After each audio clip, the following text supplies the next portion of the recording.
Tonight, the resistance movement against the anti-gay bill stand their ground as 6 Christian groups warn of God's wrath upon the nation unless politicians pass the bill. This movement is an insult to the intelligence of God, the Creator. We are just trying to tell God that you didn't think enough. Christians play an important role in our society, but it doesn't mean that they should force the state to make their sectarian beliefs a matter of law. So what will the church do if the bill fails to pass Parliament? Not bringing any warning. All we are saying is that you are representing the nation. Let your voice be the voice of the nation. And over 90% of the nation is saying that we don't want to accept this culture in our midst. We have more as Parliament receives more than 100 memos on the anti-gay bill from across the world.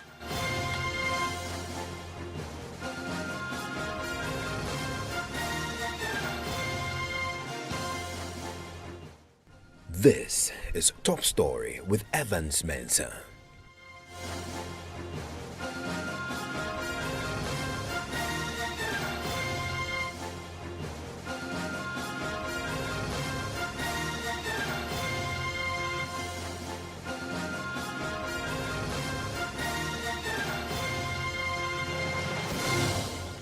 And Top Story is always brought to you by Vodafone.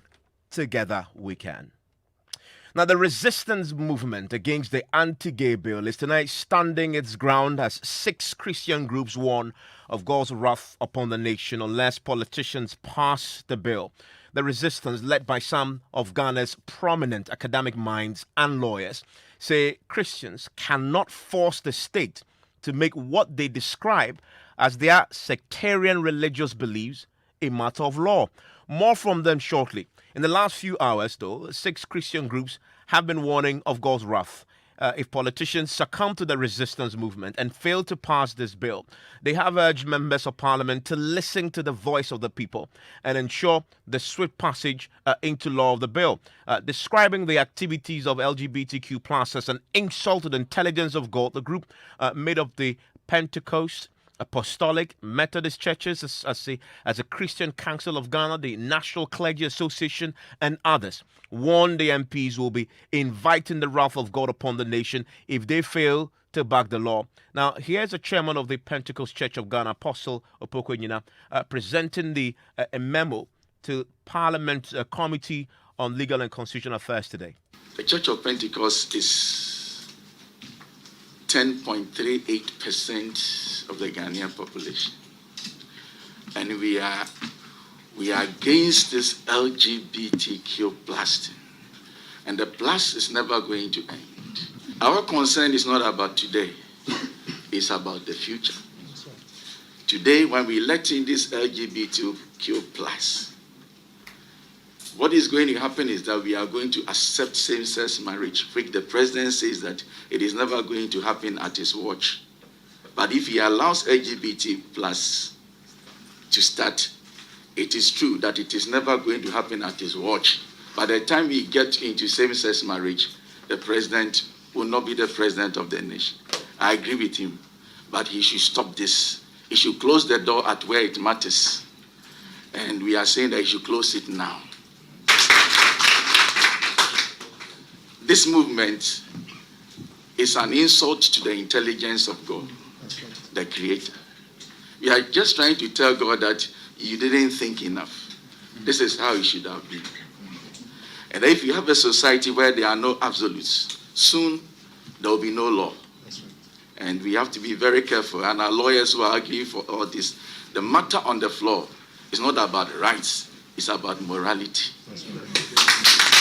So the Church of Pentecost, with a population of 3,196,605, are supporting this bill that is before the floor of Parliament. We want to encourage our parliamentarians to argue and argue well, and then know that they are creations of God. They didn't come out of apes. That's right. And so they shouldn't use science as the base. That's right. They should know that the one who made this creation has the right to determine as to how the creation should behave. And the other creatures should not tell us how how other creations to behave. Now, we have written 6 memos with 15,000 signatures.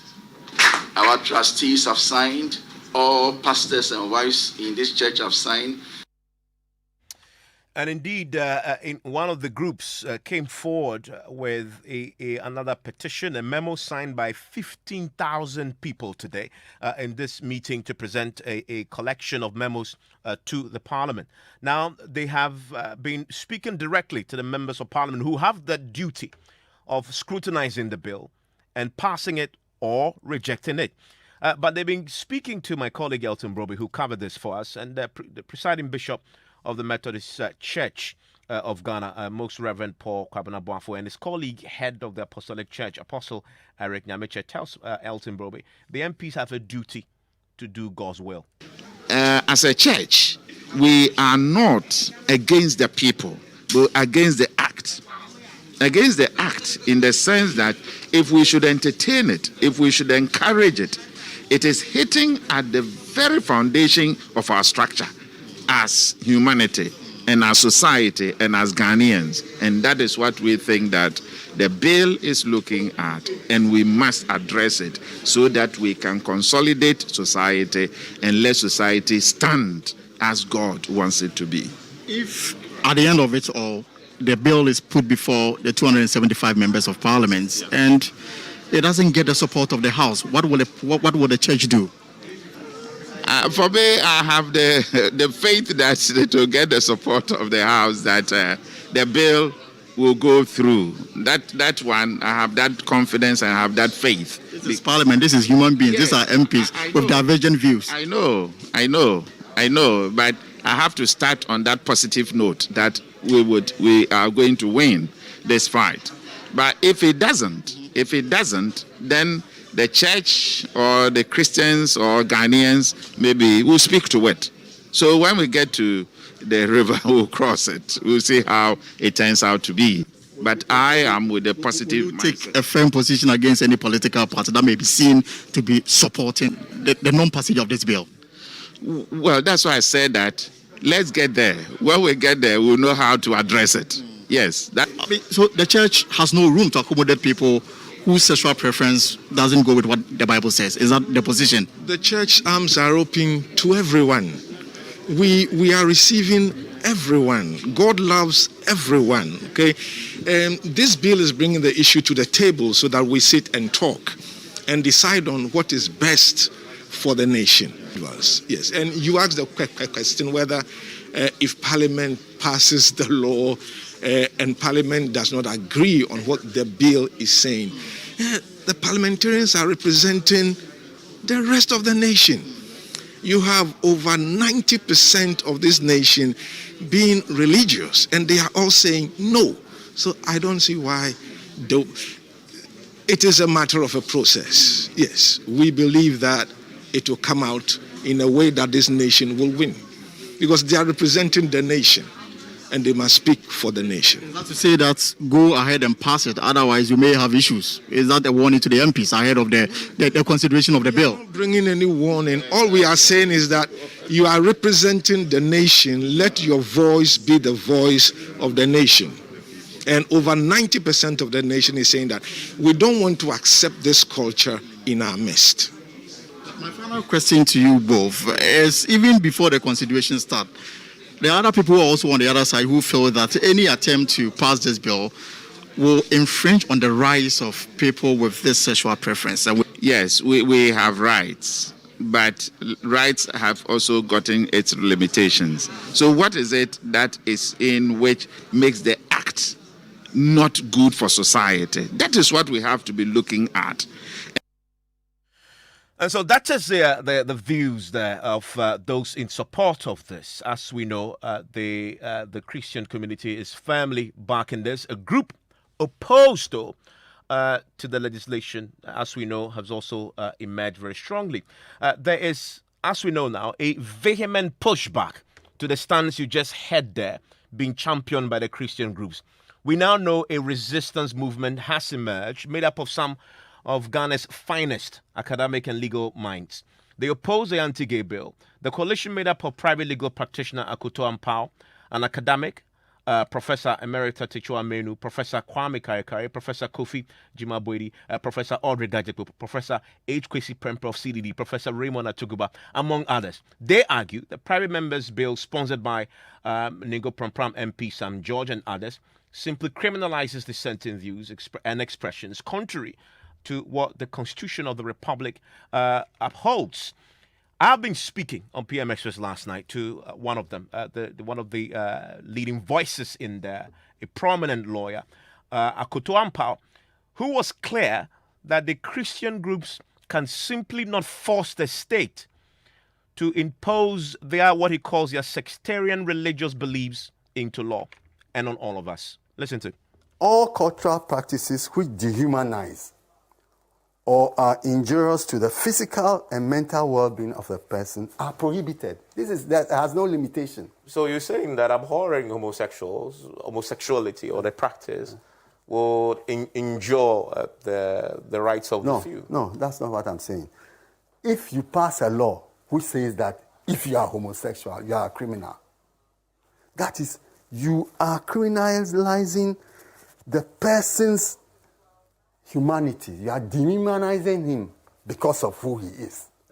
And you had some strong words of parliament, actually, in yesterday's press statement. You said, quote, "You consider it unbecoming of parliament to initiate such a fanatical crusade of intolerance and extremism in the 21st century." Yeah.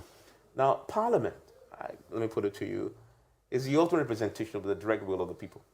All of us. Ultimate representative of the direct will of all of us, our citizens, right? They represent us. No, Parliament is supposed to represent the will of the people. Yes. That's what I'm saying. Yes. That's what I'm saying. Because Parliament sometimes does not represent. Well, but that's what they're supposed to do. Yes. Okay. Now, in this very instance, in this very case, a recent CDD survey found that 93% of Ghanaians are intolerant of homosexuals. Yes. The CDD concludes that this places Ghana, quote, places Ghana near the top in terms of intolerance across 23 African countries surveyed between 2019 and 2021. You agree Parliament must reflect the people's will. This is an act which I put to you based on the facts, reflect the will of the people. No, but that is part of the problem of those who are sponsoring this bill. How can a majority hold on, yes. Overwhelming majority, only 7%? Yes.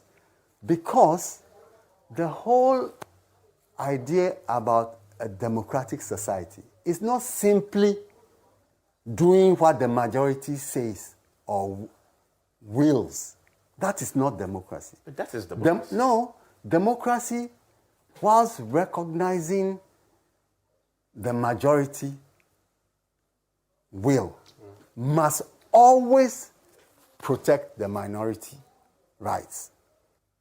So, it is my position and our position that the question of this bill is not a numbers question. It's not how many people support the bill in Ghana, then you throw up your hands. 30 million or what? 18 or 20 million. But that is the very opposite of how laws are supposed to be made. No. The whole architecture of our democracy is based on referendums and parliamentary votes, and that is how the architecture of the lawmaking process is. Yes. Majority view. What I'm saying here is that is the point I make, that a democratic constitution has majoritarianism as a principle. But because it recognizes that the majority can actually be an oppressive sector of the population in relation to the minority, it provides certain guarantees for everybody, whether you are majority or you are minority. But the law, as we speak, specifically and factually, offers protection for the minority rights of LGBTQ. It says here, the bill seeks to prohibit, I'm quoting, the abuse or harassment of persons suspected to be LGBTQ. Additionally, in order to be appropriately deal with such claims of abuse, the bill simultaneously extends opportunities for access to medical and psychological support to affected persons to take advantage of those opportunities and to facilitate their integration into the larger society. this is the bill. It satisfies your own threshold. No, You just it put doesn't. It doesn't. This is, in our view, a very hypocritical, offer of a hand. Why do I say so? I say so because everything else in the bill is an attempt to quash out the existence of homosexuality. You are opposed to the bill. Is that to suggest that you are in support of homosexuality and promotion of gay rights in Ghana? Our position as a group is that every person who is a human being is entitled to certain basic rights. And that what the bill is doing is launching an assault on the rights of a particular group in our society. And we see that as dangerous for our democracy. So your position is a man having sex with another man is your right? I'm saying, and we are saying, that if two consenting adults have this relationship, it is no business of society. Even if I, as a Kutampa, I may not like it. So, having said that, what do you say to the parents of Ola Senior High School who were this year informed by the head teacher of the school at a meeting which was very public, where we covered it? And she said she had called the parents in and said their children are being actively recruited into the Society of Homosexuals by activists. What do you say to those parents? Well, I think that those parents have a duty to counsel their children. My position is that homosexual activities is a matter of culture and values. Your position and the position of the 18 others is an affront on Ghanaian values and culture. Well, hold on. You concede that. This is an onslaught, an attack on Ghanaian values and culture. No, it is not. What our position is that we are calling on Ghanaians to interrogate from an objective viewpoint, which is not easy, some of the presumed premises of our values. Well, they also had a direct message to the Christian groups aggressively pushing for the passage of the anti-gay bill. So we should be careful about importing important religious values, which may be valid within their space of religion, into the law of a state in a republic which is secular. Because, yes, Christians play an important role in our society, so do Muslims, and so do our traditional authorities. But that granted, it doesn't mean that they should force the state to make their sectarian beliefs a matter of law. Because the Constitution forbids that. Constitution says that there's freedom of religion. Everybody can have the religion of his choice. But the state cannot come up and put an official stamp that this religion is the religion of the state. No. Your position and the position of the 18. There you have it there. That's lawyer Akoto Ampao speaking to me on PM Express yesterday. So you've heard both sides now, and they have also submitted a memorandum to Parliament, also expressing their desire that Parliament rejects this particular bill. And now, as we learned today from Parliament, so far, more than 100 memos have so far been submitted to Parliament already from all over the world. I want to bring in Sam George. Of course, he's become almost the voice, the spokesperson for those members of Parliament sponsoring this private members bill. Mr. George, thank you for your time here on Top Story again. Oh, I lost him on the telephone line right there. Mr. George will join us very shortly as we interrogate what we've heard today, both sides indeed, and as we know what Parliament is going to do now. Of course, the warnings are don't invite the wrath of God on us. Masa, yet two unlimited calls. Oh, Vodafone Red, so you know here. Jack, me too, no expiry with Vodafone Red. Yeah, star 200 hash, huh? I bob the move when you be what? Vodafone Red, no lie, oh. Cocraft me top man do you be kasako, browse it da. Vodafone Red, star 200 hash, assistant. See, yeah, kasako, na ye browse. Star 200 hash gives you unlimited calls on Vodafone to Vodafone. More data, more talk time to friends on other networks. No expiry, and the best value at affordable prices. Vodafone Ready, dear, we know. Simply dial star 200 hash to choose a package that best suits you from as low as 1 Ghana cedi. Vodafone. These are the changeables. Today, we're on the streets talking to two best friends, Kwame and Nabongo. Gentlemen, how much does it cost you to bank with your bank? Just 5 Ghana cedi a month. Hey, my brother. Do you check your bank statements to see what you are actually paying each month? Plus, if you also consider the fuel or TNT for branch visits up and down, Kai, that's close to 200 Ghana. Eh? It adds up a lot of money. Anyway, Charlie, do you get anything back, safe? Well, the thing is, The thing is, with First National Bank, I can use their mobile app to do all my banking digitally, anywhere, anytime, and I get up to 1% cash back every time I pay with the First National Bank Gold or Platinum contactless Visa card. The best part is, if I keep a minimum balance of 2,000 Ghana cedis, I bank for free. No fees, zero cry. First National Bank, Bank of the Changeables. Remember, one simple change makes a big difference. Switch to First National Bank today. First National Bank, a division of First Rand Bank Limited of South Africa. T's, C's, and rules apply. And so live here on Top Story, it's on Joy 99.7 FM. On the telephone line with me right now is Sam George. And of course, if you're just joining us, the top story this hour, the resistance movement against the anti-gay bill, they're standing their ground. 6 Christian groups warn of God's wrath upon the nation unless politicians pass the bill. They have submitted just a host of a memoranda to Parliament today, asking Parliament, obviously, to expedite the passage of this particular bill. Sam George is one of the members of Parliament that sponsored this bill. He's almost become the spokesperson for that group of MPs. Mr. George, thank you for your time here on Top Story again. Good evening to you, Evans, and good evening to your listeners. So let me ask you this. You yourself recently ordained as the elder of the Perez Chapel International. Today we've heard from the group of academics and lawyers. Mr. Kutampa was on my show last night.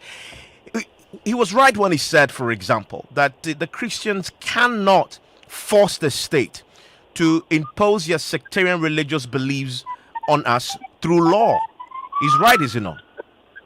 Well, Evans, if you remember when I submitted this bill with my colleagues, I granted you an interview and I made the point that we were not legislating morality or religion.